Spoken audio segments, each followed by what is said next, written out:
Hi everyone! Today we are going to talk about a major presidential election in 1912 that forced the country to question who the system was actually working for.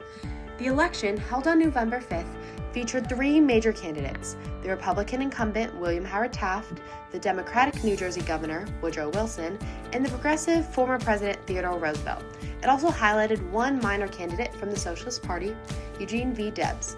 Before getting into the results of the election, we need to break down the candidates as well as their beliefs. Before the election, the Republican Party had split into progressive and conservative wings. As the election was advancing, Roosevelt sought to reconcile these wings, but himself and Taft had a personal and political falling out, which caused them to run against each other. At first, Roosevelt was winning in many primaries, but later lost the party nomination to Taft at the 1912 Republican National Convention, so Roosevelt formed his very own Progressive Party.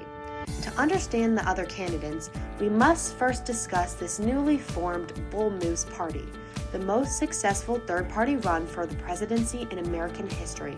But what does a progressive stand for anyways? Well, they believe that the federal government should protect people from powerful corporations such as monopolies and unfair conditions. The key ideas were trust busting, protecting workers by giving them 8-hour workdays, workers' compensation and child labor limits, social reform like insurance for the sick, elderly, and injured, and finally, political reform.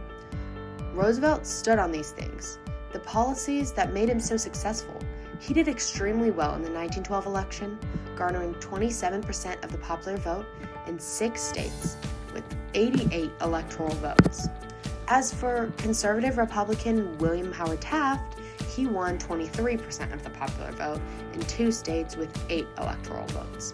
Some people called Taft a stumbling block to progressive reform, but he also claimed to pursue progressive policies like labor reform, food and drug legislation, and trust busting. Taft just had a different brand of progressivism. He wanted reform to follow a sort of constitutional rubric. In 1912, not everyone wanted to vote Republican, so of course there were other options. Democrat Woodrow Wilson was a leading academic of progressive circles for many years. He was actually a chief architect of it, so even when they pretended to be, these candidates weren't that different. In his campaign, Wilson pitched states' rights, trust busting, lower tariffs, and bank reform. He called these policies New Freedom and was trying to distinguish himself from Roosevelt's policies called New Nationalism, which really didn't work. Either way, he was elected president in 1912 with 42% of the national popular vote, or 40 states and 435 electoral votes. Finally, Eugene Debs was a socialist candidate from Indiana. He was on his 4th presidential run and won no states and no electoral votes. He argued that big corporations controlled the government and workers were oppressed. He supported things like higher wages and no child labor.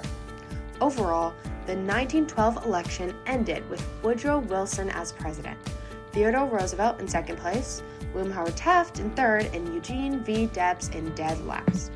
Although it had a simple ending, the 1912 election had a great impact.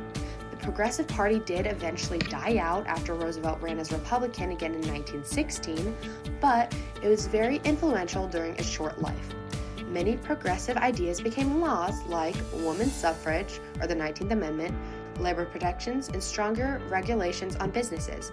In total, the 1912 election changed how Americans viewed the role of government in daily life. It needed to take charge.